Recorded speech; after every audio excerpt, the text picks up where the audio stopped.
Hey everyone, so let's get right to it. Can you actually go out and buy stuff with Bitcoin? For real? That's the big question we're tackling today. And look, the simple answer is yeah, you totally can. But is it as easy as just tapping your credit card? Well, that's where things get a little more interesting, and that's what we're going to unpack. Yeah, this quote really nails it. The capabilities is there, but the experience, it's a little different from what we do every day. So let's just cut through the noise, no hype, and look at how this all actually works on the ground. Okay, so probably the easiest way to wrap your head around this whole thing is to think about it like you're using foreign currency on a trip. You know how it is, right? Sometimes you find a shop that's happy to take your dollars or euros directly, but other times you've got to find a currency exchange first to swap it for the local cash. Well, Bitcoin is pretty much the same deal. There isn't just one way to do it. It all depends on the situation. And just so we're clear, this isn't some tiny niche thing we're talking about. The scale here is, well, it's huge. Get this. In a single year, we're talking about more than $1.2 trillion moving from regular currencies into Bitcoin. That's a mind-boggling number. And all that activity, that's what's laying the groundwork for a real-deal payment system. So, you're probably wondering, okay, so how do I actually do it? Well, there are basically four main ways to pay. I like to think of them as different tools in your Bitcoin toolkit. You just pick the right one for the job. First up, you've got the classic, the purest way, direct wallet to wallet. This is like the digital version of a cash handshake. It's you sending Bitcoin from your wallet straight to the merchant's wallet. No middleman, nobody in between. It's private, direct, and exactly what Bitcoin was originally designed for. Okay, tool number two is something called a payment processor. Think of this as a bridge. You pay the business in Bitcoin, but this service, this bridge, instantly converts it into dollars for them. It's a game changer because it lets any business accept Bitcoin without ever having to worry about holding it. Third, and this one's probably going to feel the most familiar to you, are Bitcoin debit cards. It's super straightforward. You top up a card with Bitcoin, and then you just swipe it like any other debit card. When you do, the company behind the card sells just enough of your Bitcoin on the spot to cover the purchase. It's a clever way to spend Bitcoin pretty much anywhere.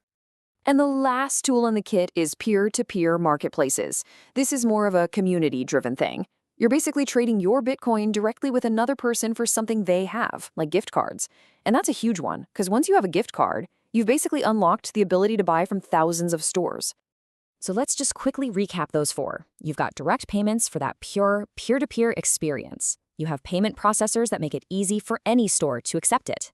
Then there are the debit cards for that tap-and-go convenience. And finally, P2P for ultimate flexibility. See, it's all about picking the right tool for what you're trying to do.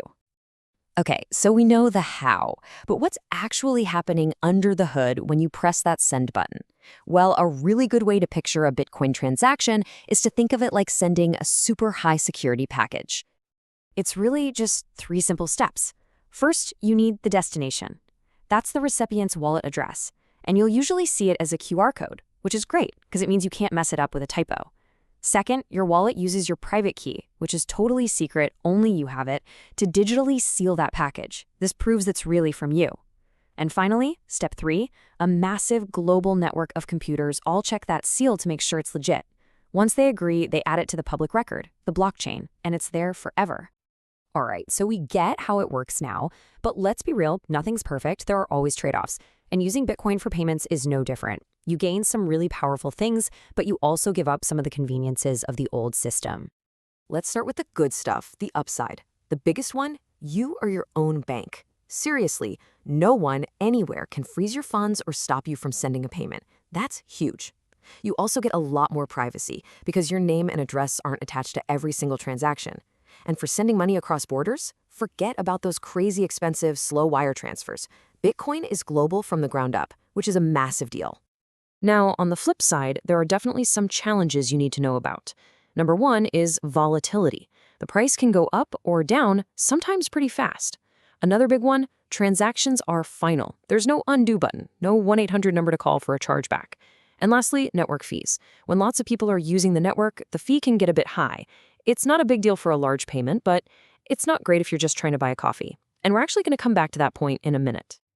So if you put Bitcoin and a credit card side by side, you really see two completely different ways of thinking about money. With Bitcoin, it's all about control and responsibility.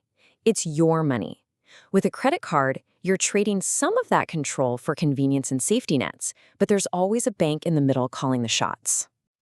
Okay, so we've covered the how and the why. Now for the really fun question.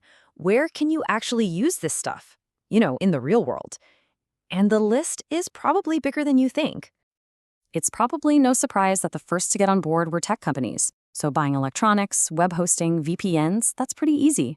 We're also seeing a lot more travel sites for booking flights and hotels. But honestly, the ultimate hack, the real secret weapon, is gift cards. You can use Bitcoin to buy gift cards for pretty much any major brand out there, which basically means you can spend it almost anywhere. Okay, so for our last section, let's look ahead. Remember how I mentioned those challenges with speed and cost, especially for something small like buying a coffee? Well, there's a really exciting technology that's already here, and it's designed to fix exactly that. It's called the Lightning Network, and the best way to think about it is like this. Imagine Bitcoin's main network is a big, secure highway. The Lightning Network is like a high-speed express lane built right on top of it. It's built for one thing: making tons of small, everyday payments happen instantly and for next to nothing. And this really shows you the difference. A normal Bitcoin transaction on the main chain, that's your armored truck. It's a bit expensive, but it's incredibly secure, perfect for moving large amounts of value. The Lightning Network, that's the delivery scooter zipping through traffic. It's for the small stuff, the daily coffee, the quick payments where you need it to be instant and cost a fraction of a cent. It's a total game changer. So let's wrap up with this idea. The tech to make Bitcoin a real, practical, everyday payment option isn't some far-off dream. It's here, and it's growing like crazy. And that leaves us with a really big question to think about. If payments become instant, global, and pretty much free, what does that change?